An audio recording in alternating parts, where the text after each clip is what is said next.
Terima kasih pemirsa, Anda masih bersama kami di Presisi Utama. Kita beralih ke informasi mancanegara pemirsa. Sebuah konsorsium Tiongkok belum lama ini memenangkan kontrak untuk membangun pelabuhan laut dalam di pantai Laut Hitam di Georgia. Namun analis cemas Georgia akan terjebak utang dan pemerintah membahayakan perekonomian dan demokrasi negara ini karena berpaling dari mitra barat ke Tiongkok. Mari kita simak laporan Helmi Johannes dari VOA. Anaklia di pesisir Laut Hitam Georgia bukanlah sekedar sebuah resor kecil di pantai. Tempat ini akan menjadi sebuah pelabuhan raksasa laut dalam yang dibangun dan dikelola oleh sejumlah perusahaan Tiongkok. Mei lalu, pemerintah Georgia memberikan kepada konsorsium Tiongkok-Singapura 49% saham proyek itu, yang nilainya diperkirakan beberapa miliar dolar. Pengumuman ini dibuat sehari setelah pemerintah Georgia mengesahkan undang-undang kontroversial yang dipandang condong ke otoritarianisme pro-Moskow yang memicu aksi unjuk rasa.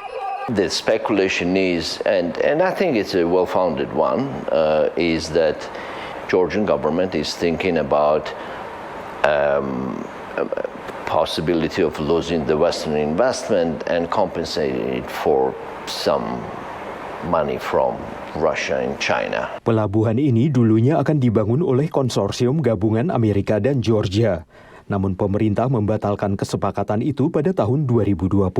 Konsorsium itu dan pemerintah saling menyalahkan. Pelabuhan ini akan memberikan akses ke Tiongkok, rute perdagangan ke Eropa yang melewati Rusia, yang kini mendapat sanksi keras dari Barat pasca invasi Rusia ke Ukraina.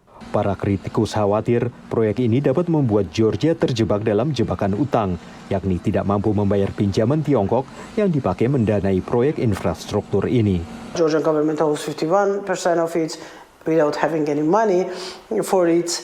They are going to lend the money for fulfilling the obligations they have under this 51%. And I'm pretty sure, it's not fact yet, but I'm pretty sure that money is going to come from China as well. And we will end up in a situation like, I don't know, Sri Lanka ended up, or Philippines, or in Malaysia. Tiongkok sudah hadir di Georgia lewat beberapa proyek, termasuk Hualing Tbilisi Sea Plaza, yakni kompleks pusat perbelanjaan, hotel dan perumahan seluas 420 hektar. Perusahaan-perusahaan Tiongkok juga terlibat dalam pembangunan jalan raya baru. Tahun 2023, Georgia menandatangani perjanjian kemitraan strategis dengan Tiongkok dan menjadi bagian dari inisiatif Sabuk dan Jalan Beijing. Tapi investasi langsung Tiongkok di Georgia relatif kecil, hanya sekitar 47 juta dolar pada tahun 2023, jauh lebih kecil dibanding investasi Eropa dan Amerika. Menurut pemerintah Georgia, Tiongkok dapat menjadi mitra dagang utamanya, tapi analis memperingatkan agar berhati-hati. China and Russia, they strategize when they do something like that. They want to invest to then have political influence and have a the impact on local situation, and therefore we need to be careful on that.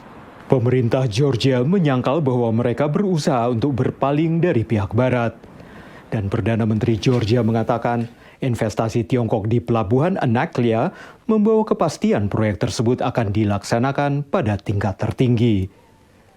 Dari Arlington, Virginia, saya Helmi Johannes dan tim VOA. Pemirsa tetaplah bersama kami, Presisi Utama segera kembali.